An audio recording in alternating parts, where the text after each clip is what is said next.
తెలంగాణలో ప్రజాపాలన application online status checking సంబంధించి చాలామందికి ఎవరైతే ఈ ఆన్లైన్ స్టేటస్ చెక్ చేశారో వాళ్ళందరికీ కూడా ఎక్కువ మందికి యువర్ అప్లికేషన్ నాట్ ఫౌండ్ లేకపోతే your application details not found అని చెప్పి ఒక మెసేజ్ చూపిస్తుంది మన స్క్రీన్ పైన. ఆ మెసేజ్ అనేది ఎందుకు చూపిస్తుంది, అసలు గవర్నమెంట్ మన అప్లికేషన్ అనేది రిసీవ్ చేసుకుందా లేదా, లేకపోతే ఎక్కడైనా పక్కన పడేసారా? సో ఇలాగా కొన్ని డౌట్స్ అయితే ఉంటాయన్నమాట.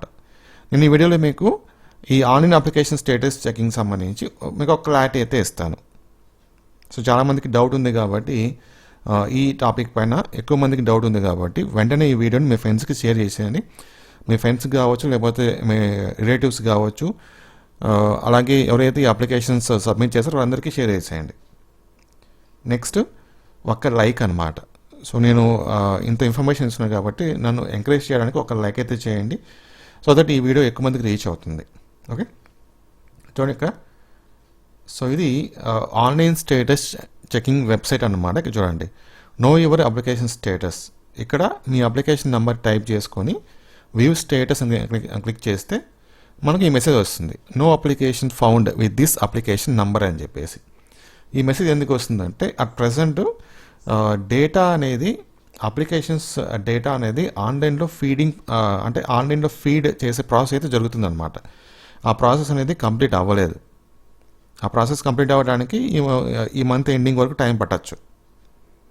సో అప్పటి లోపల మీరు అప్పుడు ఈ డేటా ఎంట్రీ ప్రాసెస్ కంప్లీట్ అయ్యే లోపల మీరు చెక్ చేసుకుంటే కంపల్సరీగా మనకు నో అప్లికేషన్ ఫౌండే చూపిస్తుంది.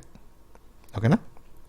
సో వన్స్ ఈ డేటా అప్లికేషన్ ఆన్లైన్లో ఫీడ్ చేసిన తర్వాత, ఆ ప్రాసెస్ అయిన తర్వాత అప్పుడు మీరు చెక్ చేసుకుని అప్పుడు కూడా అప్లికేషన్ నాట్ ఫౌండ్ అని వస్తే కనుక అప్పుడు మన అప్లికేషన్ డీటెయిల్స్ గవర్నమెంట్ తీసుకోలేదు, లేకపోతే ఆన్లైన్లో ఫీడ్ చేయలేదు అని అనుకోవచ్చు.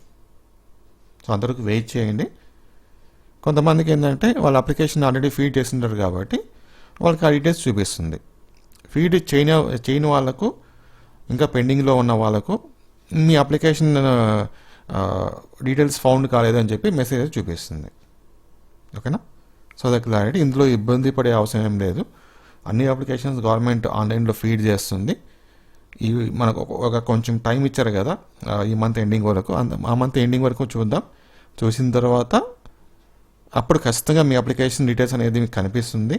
సో మీరు ఏ స్కీమ్స్కి ఎలిజిబుల్ అయ్యారు, ఏ స్కీమ్స్కి ఎలిజిబుల్ అవ్వలేదు, ఇంకా మీరు ఏమన్నా ఎక్స్ట్రాగా డాక్యుమెంట్స్ ఏమన్నా ప్రొడ్యూస్ చేయాలా, ఈ విధంగా కొన్ని డీటెయిల్స్ అయితే మీరు ఈ విధంగా కొన్ని డీటెయిల్స్ చెక్ చేసుకోవచ్చు. ఓకే, స్టేటస్ చూపిస్తే. లేదు వీళ్ళు ఇచ్చిన టైం తర్వాత కూడా మీ స్టేటస్ చూపించలేదు అనుకోండి, అప్పుడు మళ్ళీ మీరు ఎక్కడైతే మీ అప్లికేషన్ సబ్మిట్ చేస్తారో అక్కడ మీరు కనుక్కోవచ్చు అనమాట, ఏంటి ప్రాసెస్ ఎక్కడ మిస్టేక్ అయిందని చెప్పేసి. అది ఓకే. Thank you.